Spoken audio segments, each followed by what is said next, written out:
make inroads to a certain depth. But look, one of the things that psychologists have agreed upon on the clinical front for the last 5 or 6 decades, I would say, so quite a long time, is that if you can voluntarily get your clients to expose themselves to the things that they're afraid of and are avoiding as they're making their way to their destination, that makes them braver and more competent. It's not exactly that it reduces their fear.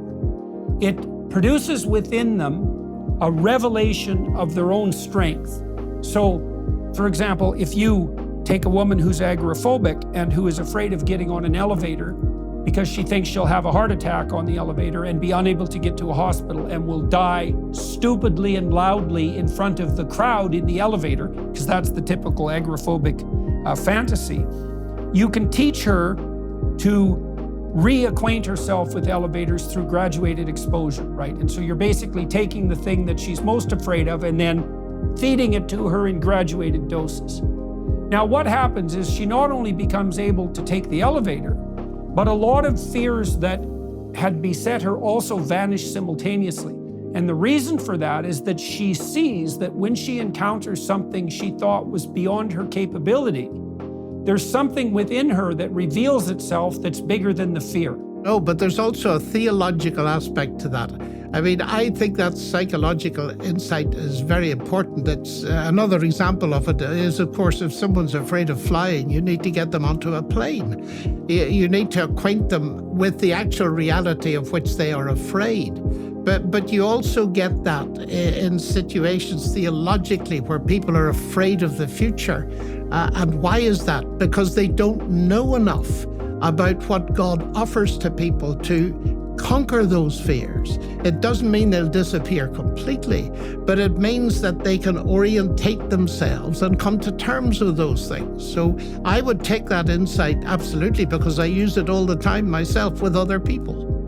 Well, then people shrink away if they don't have that faith. And so on the mythological front, you see this reflected in the dragon encounter stories that Tolkien made so famous, for example. And the idea is that if you can find the dragon that lurks in the deepest cavern, that's where the gold is hoarded. And so the Christian notion of resurrection is an extension of that corpus of ideas, because it's predicated on the notion that if you forthrightly confronted the whole panoply of the horrors of death in its multiple forms, death and betrayal and the catastrophe of the mob, if you faced all of that, what you would see as a consequence is not so much eternal darkness as the eternal resurrection of the light.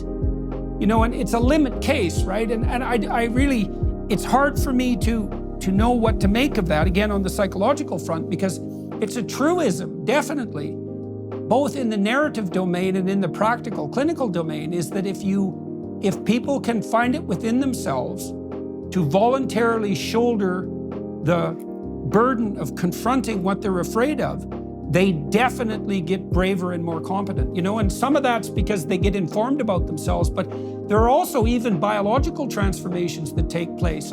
You know, if you voluntarily face a stressor, entirely different psychophysiological systems are manifest in you as a consequence of the voluntary confrontation that would be manifest if it was imposed on you involuntarily. It's a whole different spirit that inhabits you. That's a very good way of thinking about it. It's genuinely a different spirit that inhabits you, and it makes itself manifest all the way from the cellular level upward. And the habitual practice of that attitude of voluntary confrontation can switch on new genes.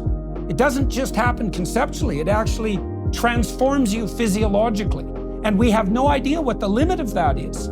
There's a very interesting, in fact, brilliant illustration of that principle in the New Testament, in the famous story of